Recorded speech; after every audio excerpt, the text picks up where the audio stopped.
তো আজকে রবিবার বলছি শনিবার দুপুরবেলা রান্নাবান্না করবো। একদম মিসিয়াসের চিকেন চলে আসছে। আর এই যে প্যাকেটটা সকালবেলা ফেলে দিয়েছি, নোংরা আজকে সকালেই এসছে একদম। এখন এই চিকেনটাকে ধোবো, ধুয়ে তারপর ম্যারিনেট করব, করে তারপর রান্নাবান্না করবো। তো যাক, এখানে আবার ডেটটা লেখা থাকে, আমি একটু দেখে নিই কদিন খাওয়া যাবে।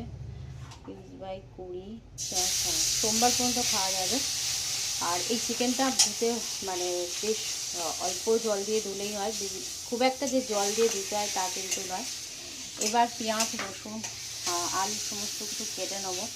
আগে এটা ধুতে হবে, ধুয়ে তারপর এই যে কড়াই বসিয়েছি, কিন্তু গ্যাসটাকে অন করিনি। গ্যাসটাকে অন করে আলুগুলোকে আগে ফ্রাই করে নেবো, করে তারপর রান্নাবান্না করবো। তো চলো চিকেনটা আগে পুরোপুরি কমপ্লিট হোক, তারপর তোমাদেরকে দেখাবো। আর এই যে গরম, এত গরমে এত কষ্ট হচ্ছে বলার কথা না। আগে পুরোটা কমপ্লিট করে নিই। এই যে আদা রসুন সমস্ত কিছু ফ্রাই করা হয়ে গেছে। আদাটা হয়নি, আদাটা সঙ্গে দিয়েছি। পেঁয়াজ রসুনগুলো একদম ফ্রাই করা হয়ে গেছে।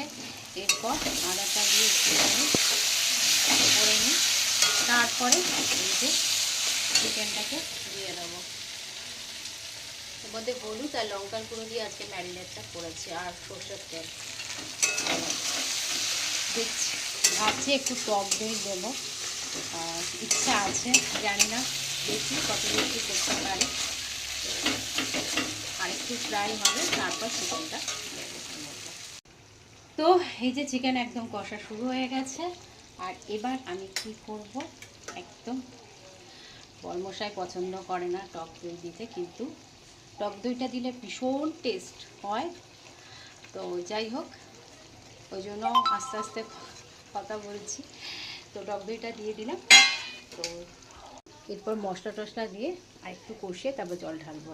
আর এখানে ভাত বসিয়ে দিয়েছি, ভাত হচ্ছে। চলো পুরোটা কমপ্লিট করি। তো সমস্ত কিছু একদম কমপ্লিট হয়ে গেছে, একদম কষা কষা। এই চিকেনটা খেতে অপূর্ব লাগে, কিন্তু বরমশাইয়ের জন্য একটু গরম জলের মধ্যে দিতে হবে, কারণ না দিলে সে ভাত একটু ঝোল ছাড়া তার হয় না। তো আমি ভাবছি আমার জন্য একটু চিকেন কষাটা তুলে রাখবো, কারণ এই চিকেন কষাটা দিয়ে ভাত খেতে অপূর্ব লাগে। আর এখানে ভাতটা পুরোপুরি কমপ্লিট হয়ে গেছে, এই দেখো, ভালো করে বোঝা যাচ্ছে কিনা জানি না। আজকের ভাতটা বেশ ভালো হয়েছে। তো আর এখানে মামুনি চিকেন খাবে, আমরা খাবো। আর এখানে বাবার একটা নিরামিষ তরকারি, পেঁপের তরকারি, এখানে আছে লাউ তরকারি, এখানে আছে বিট ভাজা, উচ্ছে আলু ভাজা। তো চলো এখনকার মতো ভিডিওটাকে এন্ড করি। ভিডিওটা ভালো প্লিজ